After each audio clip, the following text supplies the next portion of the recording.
नैमिषारण्य का क्षेत्र था।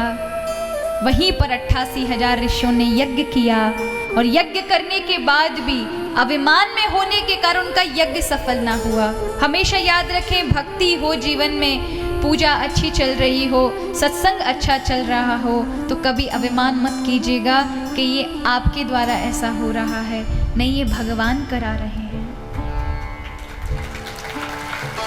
कभी कभी कुछ भक्तजन अज्ञानतावश कह लीजिए बराबरी करने बैठ जाते हैं।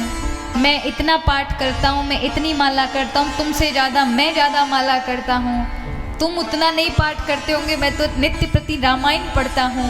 कभी भी आप पैसों की भले बराबरी कर लीजिएगा, लेकिन भक्ति की बराबरी अगर आपने कर दी तो आपकी भक्ति तत्क्षण नष्ट हो जाती है। जो भगवान ने सौभाग्य माला का आपको दिया ना, वो छूटता चला जाएगा। इसलिए अपनी भक्ति को छुपाना चाहिए। किनको बताना चाहिए? जो आपके जैसे भक्त हों। किनको बताना चाहिए? जो संत हों। किनको बताना चाहिए? जो भगवान की भक्ति करना चाहते हैं, उनको आप अपना भजन बता सकते, उससे बढ़ता है। उनको अच्छी चीज़ें बताएं, लेकिन हर किसी के सामने अपने भजन की पोटली खोल के ना बैठें, उसे गुप्त रखें। तो यहाँ पर नैमिषारण्य की भूमि पर 88,000 ऋषि बड़े व्याकुल थे, क्योंकि उन्होंने अभिमान कर लिया तो उनके 1000 वर्ष क्या की हुई तपस्या भी उन्हें ना मिल सका, उनका पुण्य भी ना मिल सका। तो आज सूत जी महाराज आते हैं, कहते हैं हम संसारी लोग, हम दुनियादारी वाले लोग अपने दुखों से दुखी हैं, लेकिन एक और हम में गड़बड़ी है कि दूसरा सुखी क्यों है, इस बात से भी हम बड़े दुखी हैं। सामने हम तो दुखी हैं, उससे ज़्यादा दुखी है कि पड़ोसी कैसे सुखी हो रहा है, इसको क्यों नहीं दुख मिल रहा है, उससे ज़्यादा दुखी है।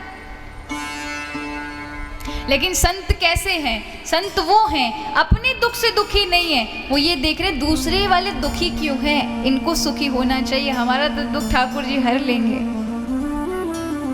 तो ये चाहते सौनिकादिक ऋषि, तो ये कहते हमने 1000 वर्ष तपस्या की है, हमें फल क्यों नहीं मिला। लेकिन इन्हें वो था कि हमारी ही कमी है। लेकिन उन्होंने आने वाले कलयुग के प्राणियों के लिए एक प्रश्न किया सूत जी महाराज से, महाराज भगवान को प्राप्त करना तो बड़ा मुश्किल है, और उससे भी मुश्किल है मानव देह, और उससे भी ज्यादा मुश्किल है भगवान का भजन। कोई ऐसा सरल साधन बताओ।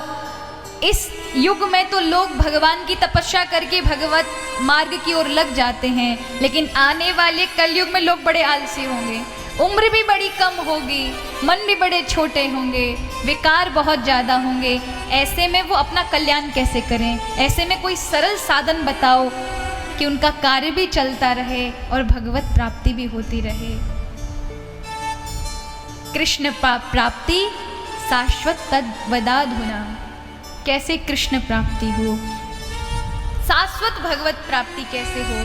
तो फिर श्रीमद् भागवत कथा सुनाने के लिए या सूत जी महाराज सौनकादिक ऋषियों को सुनाने के लिए बैठे। उन्होंने कहा कि श्रीम एतैष्माद अपरम किंचन मनई शुद्ध न विद्यते। केवल श्रीमद् भागवत कथा में सक्षमता है कि 7 दिन के अंदर मन को निर्मल कर देता है, और मन निर्मल होता है तो भगवान का क्या कथन है, रामायण में कहा है ना, निर्मल मन जन सो मोहि पावा, मोहि कपट छल छिद्र न भावा। ऐसे समझें कि कपट क्रोध काम आदि हमारे विकार अंदर हैं, तो भगवत प्राप्ति कैसे हो सकती, भगवत प्रेम कैसे आ सकता है? ये तो वही वाली बात हुई कि कोई खीर देने के लिए आया और आपका पात्र बड़ा गंदा है, तो वो ये कहेगा कि पहले पात्र धोकर आओ, और आप ये कह दें कि नहीं नहीं हमारा पात्र गंदा है तो होने दो, तुम खीर डाल दो बाद में पात्र धो लेंगे, तो ऐसा थोड़ा ना होगा। खीर के वो पात्र गंदा होने की वजह से खीर भी गंदी हो जाएगी। अगर इस शरीर के अंदर ये मन निर्मल ना हुआ तो भगवत भजन ज्यादा देर टिकेगा नहीं, गलत विचार ज्यादा घुसेंगे। इसलिए कहा कि सत्संग मन के मैलों को धोता है, वो भाव प्रकट करता है भगवान के प्रति, कि फिर निर्मल मन जब हो जाता है तब आप करुणा से भर जाते हैं और प्रभु से करुण पुकार करते हैं, तो फिर उस प्रार्थना को प्रभु सुनते हैं। आप कभी महसूस भी किया होगा, कभी भगवत भजन करते हैं ना, तो कभी कभी जब आप भाव में होते हैं, निर्मल मन होता है जिस समय, उस समय आप में भाव उत्पन्न हो जाते हैं प्रभु के प्रति। आप बड़े आनंद के साथ, आपको समय का पता ही नहीं चलता।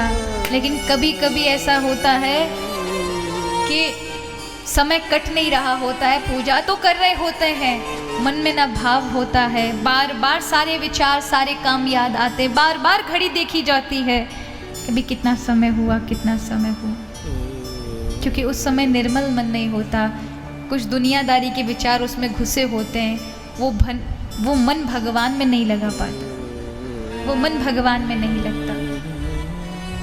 तो यहाँ आज कहा 7 दिन के अंदर मन को पवित्र कर देती है।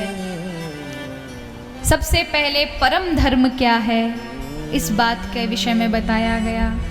भगवान के 24 अवतारों का वर्णन के रूप में श्रीमद् भागवत कथा श्रवण कराई गई। पहला अवतार नारद जी की जन्म कथा से आरंभ हुआ। नारद जी भी भगवान के 24 अवतारों में से एक अवतार माने जाते हैं, इसलिए नारद जी का कभी भी उपहास मत करिएगा, क्योंकि नारद जी भगवान के अवतार हैं। नारद जी को अगर कोई स्मरण करता है तो भगवान की निर्मल भक्ति उसे प्राप्त होती है, ऐसा प्रभु का कथन है। इसलिए हमेशा आप इन भक्तों को स्मरण करा करिए, जिससे भगवत प्राप्ति आपको जल्दी हो। कहते हैं ना कि हमारी लायकात नहीं है उस परमात्मा तक पहुंचने की, क्योंकि हमारे जो दिल हैं बड़े शुष्क हैं, लेकिन जिनके दिल भगवान के राग में भीगे हुए हैं, ऐसे लोगों का साथ मिल जाता है ना, तो हम भी दौड़ पड़ते हैं। होता है कि नहीं होता? ऐसे समझे, ऐसा करिएगा मत, मैं बस बता रही हूँ उदाहरण के रूप में, ये आपको घर में अप्लाई नहीं करना है। घर में आप जाकर कोशिश मत करिएगा, खासकर भाई लोग तो बिल्कुल भी नहीं। कभी कभी क्या होता है कि गांव से किसी ट्रैक्टर में जा रहे हों, भाई लोग ट्रैक्टर चला रहे हों, और अचानक से कोई गांव का भाई जिसकी बाइक में भी तेल ही नहीं था, रुक गई बाइक क्योंकि डीजल खत्म हो गया, पेट्रोल खत्म हो गया, तो क्या करते हैं? वो ट्रैक्टर वाले से कहते हैं भैया मेरा एक वो पकड़ ले, मेरे में बाइक में नहीं, वहाँ तक पहुँचा दो पेट्रोल पंप तक। तो क्या होता है, वो ट्रैक्टर वाला अपना कुछ देता है, उसको वहाँ बंधवा देता है, और वो फिर तेज गति से उस बाइक को लेकर, वो ट्रैक्टर वाली रफ्तार में जा रहा होता बिना तेल के। देखो ये घर में ट्राई नहीं करना, बस जैसे उदाहरण के लिए बता दूँ कि इसका मतलब है जो इतनी तेजी से भगवत मार्ग की ओर चल रहे हैं, यदि ऐसे लोगों का साथ आपको मिल जाता है, उनका हाथ मिल जाता है, तो आप में भले ही योग्यता नहीं है, लेकिन फिर भी आप उतनी तेजी के साथ दौड़ रहे होते हैं। वो किसके? एक संत के संग के साथ, एक भक्त का संग मिल जाने के कारण। सब्सक्राइब करें टोटल भक्ति को। अब हमारे वीडियोस को सबसे पहले देखने के लिए बेल आइकन को दबाना ना भूलें। इस वीडियो को लाइक और शेयर जरूर करें। आप हमारे चैनल को सब्सक्राइब भी कर सकते हैं।